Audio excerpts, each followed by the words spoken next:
ایک آدمی کسی اسکول میں پڑھائی کر رہا ہے، کوئی اسٹوڈنٹس ہے، وہ اس میں 7 سبجیکٹ ہیں، 8 سبجیکٹ، 3 سبجیکٹ پر بڑی محنت کر رہا ہے، 4 چھوڑ رہا ہے، تو لوگ اس کو عقل مند کہیں گے؟ وہ کہیں گے نہیں، یہ 3 مجھے بہت پسند ہے، یہ 3 میں مجھے 100 میں سے 100 پورے لانے ہیں۔ ارے بھائی 3 میں تم 100 سے 100 لے آؤ گے لیکن فیل ہو جاؤ گے۔ 3 میں 100 پورے آ گئے، 100 کے 100، تو پاس ہو جائے گا آدمی؟ ارے ہوگا بھائی پاس، فیل ہو جائے گا، اور اس کو کوئی عقل مند نہیں کہے گا۔ ایسے جتنے حقوق اللہ پاک نے بتائے وہ سارے سبجیکٹ اللہ کا حق ہے، رسول صلی اللہ علیہ وسلم کا حق ہے، بیوی بچوں کا حق ہے، والدین کا حق ہے، دین کا حق ہے، دین کی محنت کا حق ہے۔ سب جگہ آدمی حق ادا کرے، سب جگہ، اور وہ حق ادا کرنے کی ترتیب رسول صلی اللہ علیہ وسلم بتائیں گے۔ کون بتائیں گے؟ حضور صلی اللہ علیہ وسلم۔ اور حضور علیہ السلام کے ساتھ جو جماعت تیار ہوئی صحابہ کی، وہ جماعت بتائے گی، اور پھر ان کے بعد ہر زمانے میں اللہ کے ایسے برگزیدہ بندے رہے جنہوں نے حضور صلی اللہ علیہ وسلم اور صحابہ سے جو چیزیں لی، سیکھی، جو حقوق انہوں نے پہچانے اور انہوں نے ادا کر کے لوگوں کو بتایا کہ یہ حق اللہ کا ہے، یہ حق رسول صلی اللہ علیہ وسلم کا ہے، یہ حق دین کا ہے، اور یہ حق جو ہے وہ بیوی بچوں کا، والدین کا، رشتہ داروں کا ہے، جان میں بھی مال میں بھی، جان میں بھی اور مال میں بھی حق ہے ہماری زندگی۔ لیکن اس کا علم ہوگا تو آدمی کو پتہ چلے گا، اور وہ علم نہیں ہوگا تو آدمی جو ماحول میں جو چیز ہوگی اس ماحول کی چیز پر آدمی اپنی جان مال لگا دے گا، اور بہت سارے حق ضائع ہو رہے ہوں گے۔ تو دین کا علم سے سمجھ پیدا ہوگی کہ آدمی دین کا علم لے اور سمجھ حاصل کرے کہ میرے ذمہ کتنا کس کا ہے، کس کا ہے، کتنا ہے، اللہ کا کتنا ہے۔ سب سے بڑا اور سب سے پہلا حق اللہ کا ہے کہ اس کے ساتھ کسی کو شریک نہ کیا جائے، اسی اللہ کی عبادت کی جائے، جتنی عبادتیں ہیں وہ ساری عبادتوں کو بجائے لایا جائے۔ رسول صلی اللہ علیہ وسلم کا حق ہے، اور رسول صلی اللہ علیہ وسلم کا یہ حق ہے کہ حضور صلی اللہ علیہ وسلم کو خاتم النبیین مانا جائے،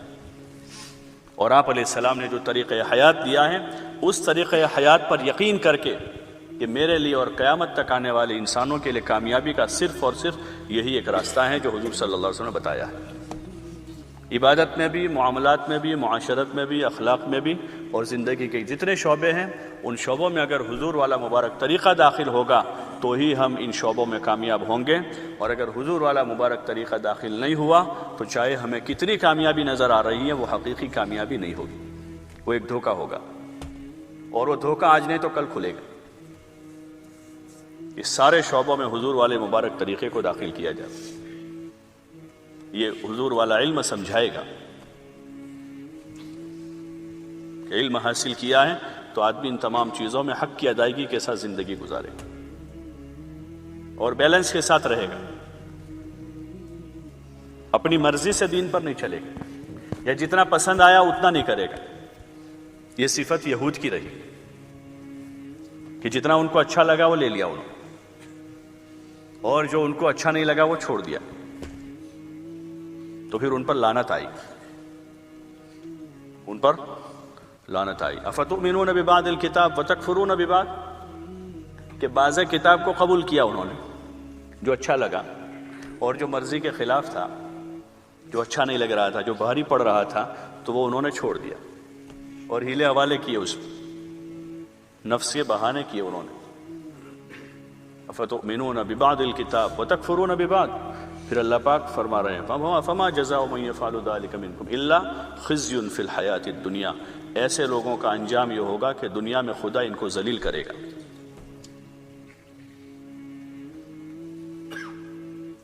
الا خزي في الحیاۃ الدنیا، کہ ان کو دنیا میں ذلت ملے گی اور آخرت میں عذاب ہوگا، آخرت میں ان کو عذاب ہوگا۔ اللہ ہماری حفاظت فرما۔ اس لیے اس کام کے ذریعے سے وہ استعداد پیدا کرنی اپنے اندر۔ ابھی مسئلہ یہی ہے کہ استعداد پیدا نہیں ہوئی، جس دن استعداد پیدا ہو جائے گی اس دن دین کا ہر عمل جو ہے وہ ایسے جیسے ہماری مرغوب کوئی غذا ہے جس کو ہم کھا رہے ہیں۔ جو مرغوب کھانا ہوتا ہے اس پر آدمی کی طبیعت چلتی ہے، تو پھر نماز پر، ذکر پر، عبادت پر، اخلاق پر اور راہ خدا میں جان اور مال لگانے پر طبیعت چلے گی، ملل نہیں ہوگا۔ ملل جو ہے ملل وہ نہیں ہوگا۔ جب آدمی کو بخار ہوتا ہے، بیمار ہوتا ہے تو ملل رہتا ہے طبیعت،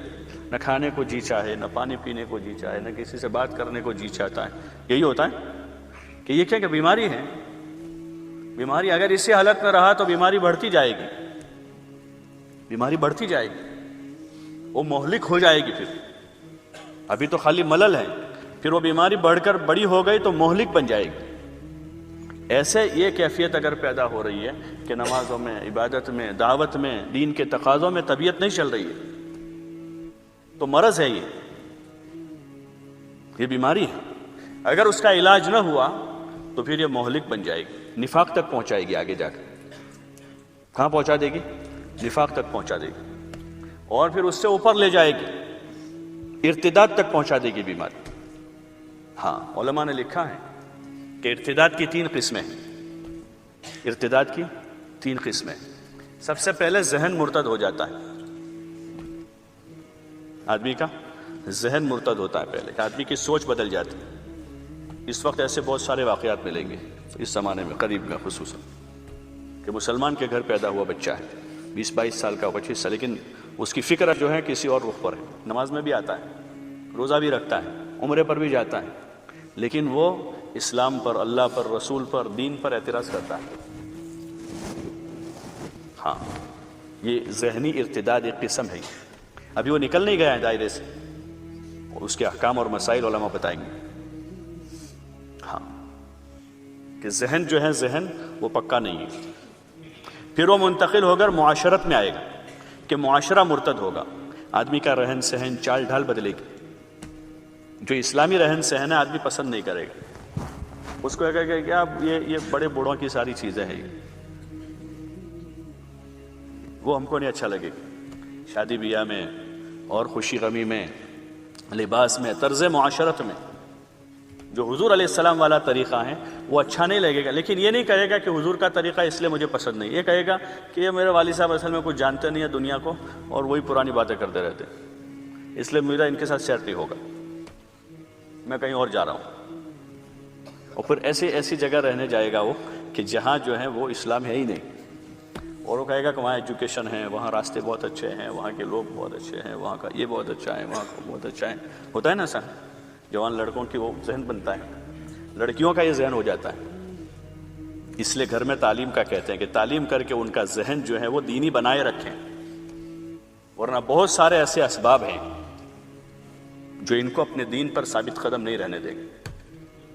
اور خوبصورت اس کے تعویلیں ہوگی یہ کہ وہاں اصل میں لوگ بہت اچھے ہیں، وہاں سہولت بہت اچھی ہے، وہاں اسکول بہت قریب ہے، وہاں کا اسکول بہت اچھا ہے، اور اب بچوں کو پڑھانا ہے، ہمارے بچے بڑے ہو رہے ہیں،